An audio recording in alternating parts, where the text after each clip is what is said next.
Andy Johnson, Minnesota State University. We are looking at teacher professional development.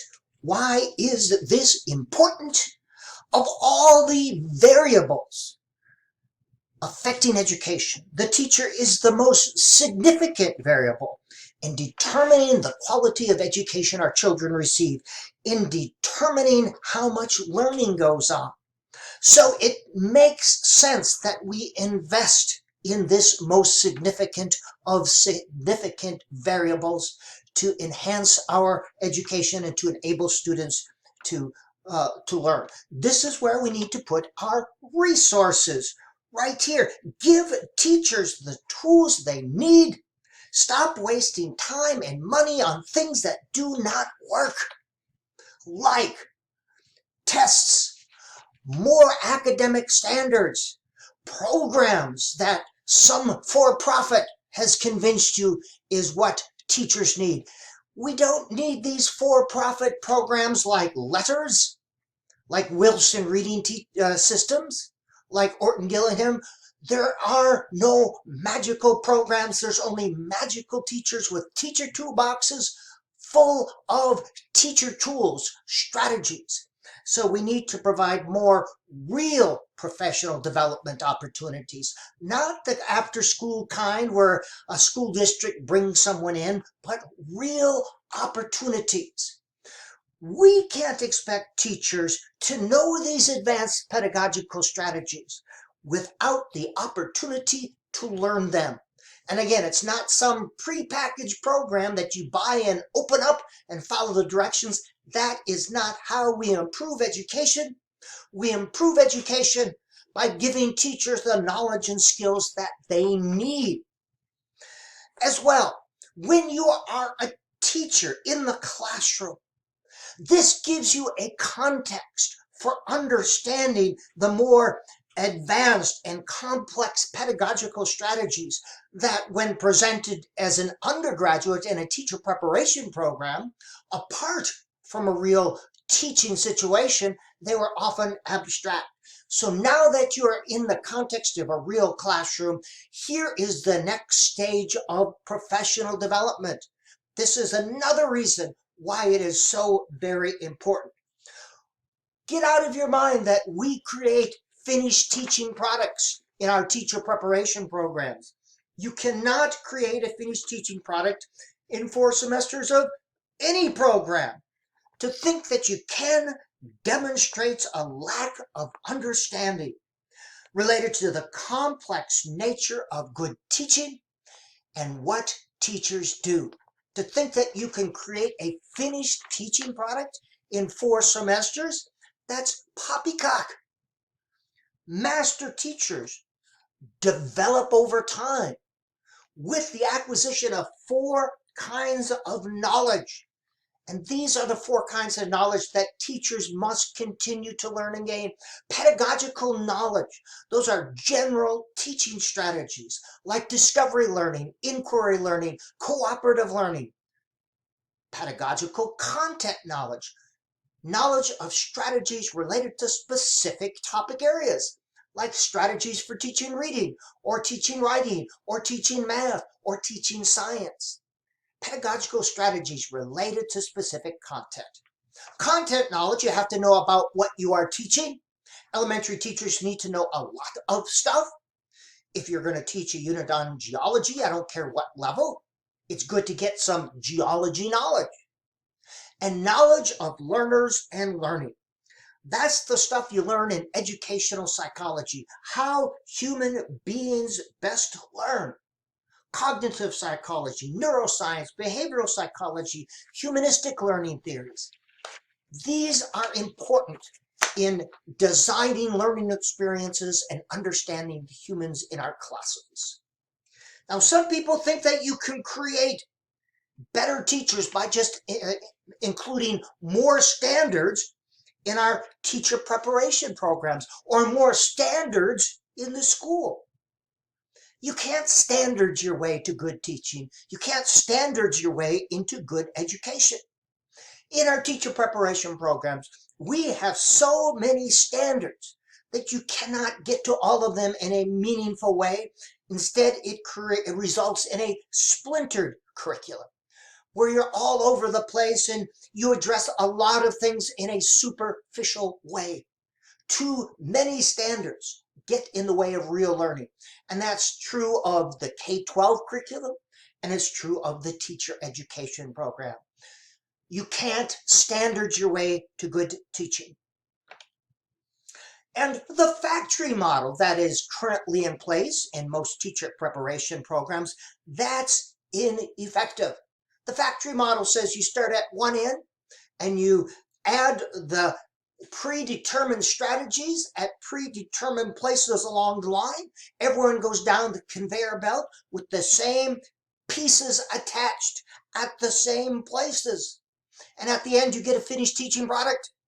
And teaching is just a matter of attaching the right strategies. That's the factory model, and that is ineffective for preparing teachers. Now, here are some teacher professional development models that are somewhat effective, but not very. The one and done in-service. These are not very effective at all. Usually after the long day of teaching, you go to a room and some expert tells you about something, and you're thinking about planning for the next day, and little knowledge and skills get into your classroom. College graduate courses are okay, but they are expensive and time-consuming. And often what you're learning there is not directly related to your needs or your curriculum or your goals.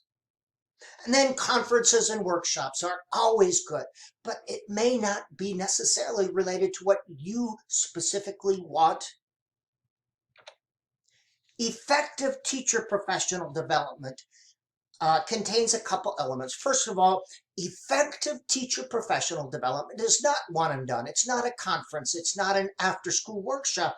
It's sustained over time, meaning multiple contacts, not simply once, but once, twice, maybe even 3 times. Effective teacher professional development includes conversation and social interaction. Talking, as we know in our classrooms, enhances learning.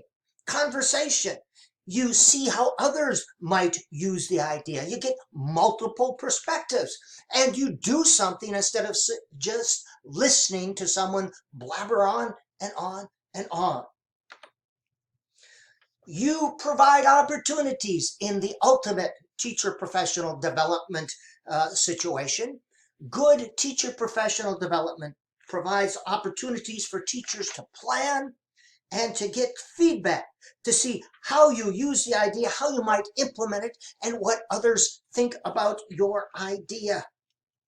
Effective teacher professional development allows you to try out new ideas, to implement them in your classroom, to reflect and to get feedback. It enables you to try these strategies in authentic teaching contexts instead of just hearing and trying it out. Try it out, see how it works, get some feedback. What did work, what didn't work? And effective professional development aligns with teachers' current curriculum goals, or current curriculum, current goals or concerns. I'm concerned about this. I want to do this better. Not what the school wants you to do, but what the teachers want and need. The teacher is in that classroom. The teacher, we need to empower the teacher. The teacher knows what his or her students need. So good professional development aligns with the teacher's current curriculum, the teacher's goals, or the teacher's teaching concern. So we at Minnesota State University, Mankato, in the Department of Elementary Education, Elementary and Literacy Education, we are doing professional Zoominars for teachers to offer professional development that has these 5 elements that I just described. Now, these webinars have 2 goals: to get new knowledge and skills directly into the hands of classroom teachers. That's how we improve education, by giving teachers the tools that they need. And teachers are looking for continuing education units and clock hours. This provides meaningful and impactful teacher professional development. Now, what is a Zoominar? A Zoominar is a webinar in a Zoom classroom format. You have a participant, and participants are able to pose questions. We have chat rooms, converse in real time with the instructor and other teachers from around the world. Share ideas in real time. This is an ideal format for teacher professional development.